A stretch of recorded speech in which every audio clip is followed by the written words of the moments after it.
been hit by, you've been struck by. Yes! Smooth criminal. The Katsu 3.0 is an 11 out of 10 dish, making it the second dish to ever shatter the scale.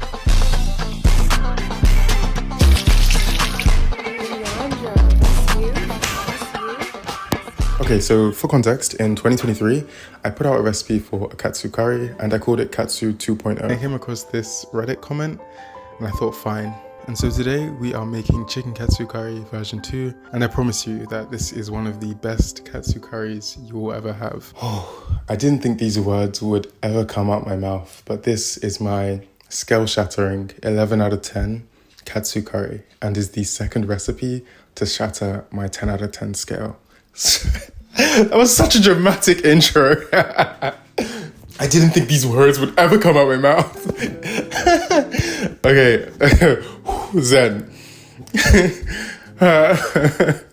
Katsu 3.0 is built off of what Katsu 2.0 already did well, just with a few enhancements. For example, it still starts off with us chopping up 4 onions, and that being majority of the prep that you need to do. And into a pot on medium heat, we add in some butter, those onions, and a pinch of salt, and we caramelize that for 40 minutes. So that's just to say, keeping it on medium heat, stirring frequently. If things start burning, just turn down the heat. But you basically just want to keep that going until you get something that looks like this.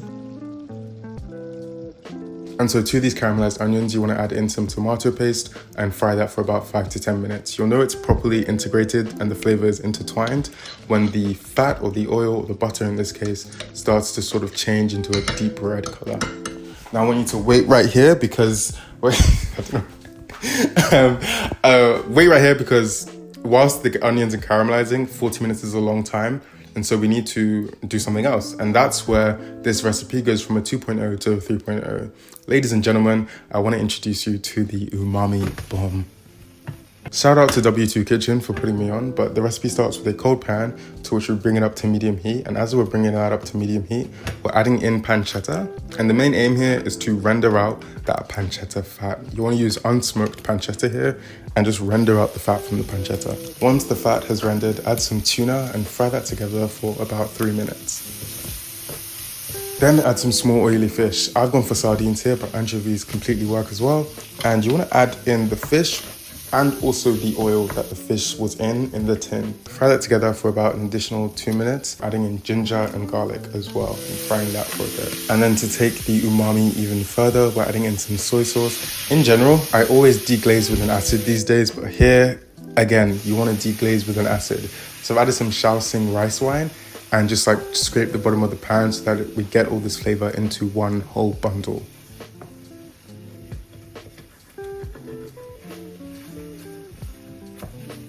And honestly, I promise you, it's as simple as that.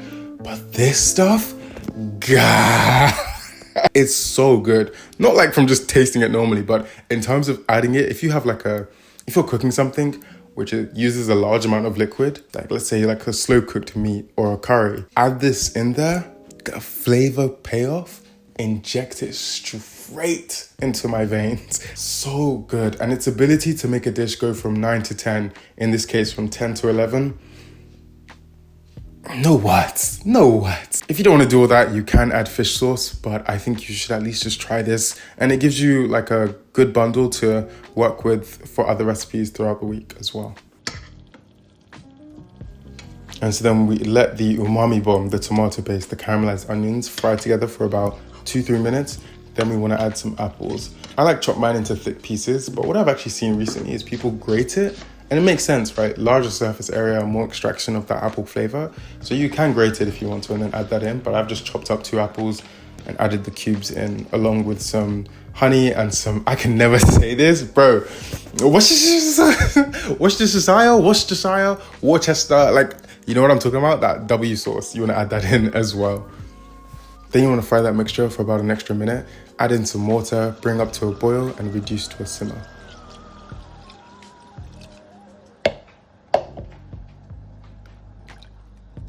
As it's simmering, you can add in your curry blocks and give that a good stir. The only way I see this recipe going even further is if I come up with my own sort of curry block mix. But for now, what I like to do is mix together 2 brands. Hold on. Anytime I'm making a katsu curry, I like to mix together 2 curry block pans. I feel like if I've made this one a lot, I'm used to this one's flavor, vice versa.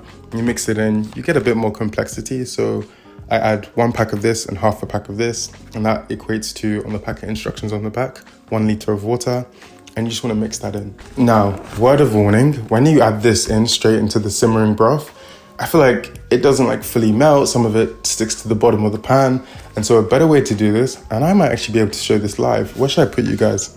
Let me put you guys here, and I'll just start like speaking louder. Let's say this is your pot of liquid that's simmering with a bunch of flavor. Instead of adding the curry blocks straight into here, what I think you should do is portion this out so this is 70% of the liquid you want to use. So in my case, I'm using 1 liter of water. So I should have 700 milliliters in here. 300 milliliters should come from a boiling hot kettle. I pour that in, right? I dissolve my curry blocks that I'm going to use in the 300 in here, and then pour this 300 into the simmering liquid.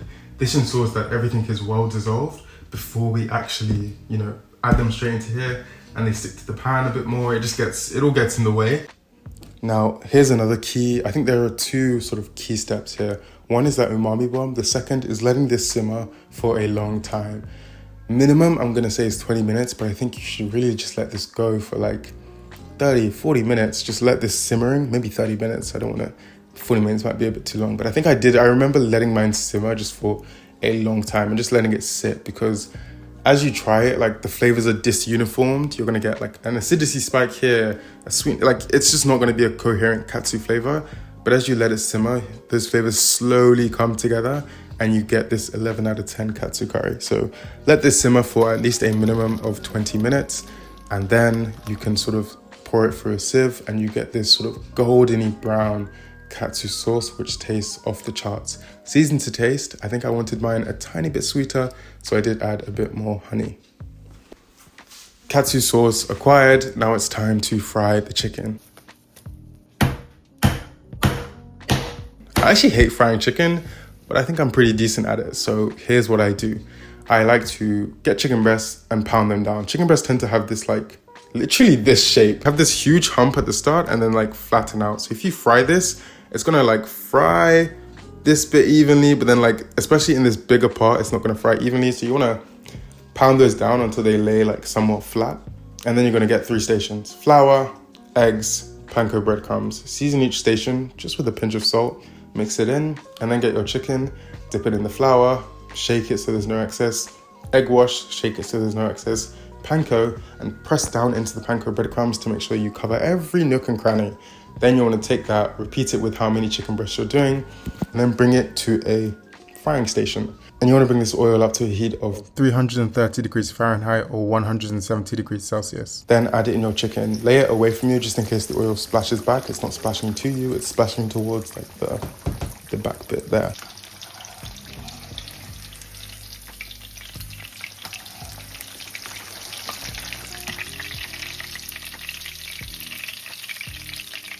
Then take that out, and if you have a wire rack, just so you can get like air cooling going on, as soon as you've taken it out, this is optional, you can hit it with the tiniest pinch of salt, just so I just fried food coming out fresh hot oil, hit with like a tiny bump of salt. I think that tastes gas. So you want to bring that out, hit that with the tiniest bump of salt, and just let that cool, and repeat that process. And what I've noticed, especially when you're frying, the longer you fry, the higher the heat of the oil gets, right? So you need to be conscious of that. I think after you've done maybe 3 and 4, lower the heat a bit, then fry. And then once you notice, oh, these fries are taking quite a long time, you can bring it up a bit. Because I think after you've done like 2 fries, the third time you fry, the breadcrumbs, the chicken still takes the same time to cook, but the breadcrumbs brown a lot quicker. So if you're still applying that 4 minute, 5 minute to the 3rd, 4th fry, you're gonna notice that the chicken's gonna come out a lot darker, which might not meet your aesthetic needs, so just keep that in mind. Also worth paying attention to filtering out the oil sometimes, so I get like a little sieve and filter out any broken off panko breadcrumb bits so that it's just not burning and ruining the oil. Whew, that was a lot. Sushi rice if you have it. If you don't, jasmine rice is the next best option, but some form of sticky rice I feel like is always better. So I just use a rice cooker, add the rice, add the recommended amount of water, click it on, and that starts going away. Then plate as desired. I went super empty on the garnishes, a bit of coriander, maybe some pickled cabbage, pickled onions, a lime. I think the only thing I regret not having is a lime.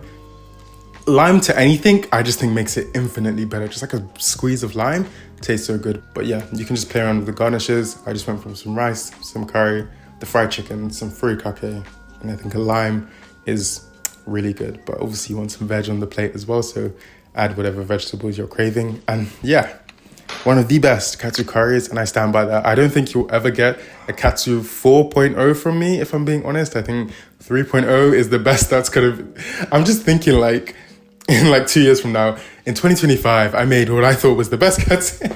I think the only way I get a 4.0 is if I make like a curry block mixture from scratch.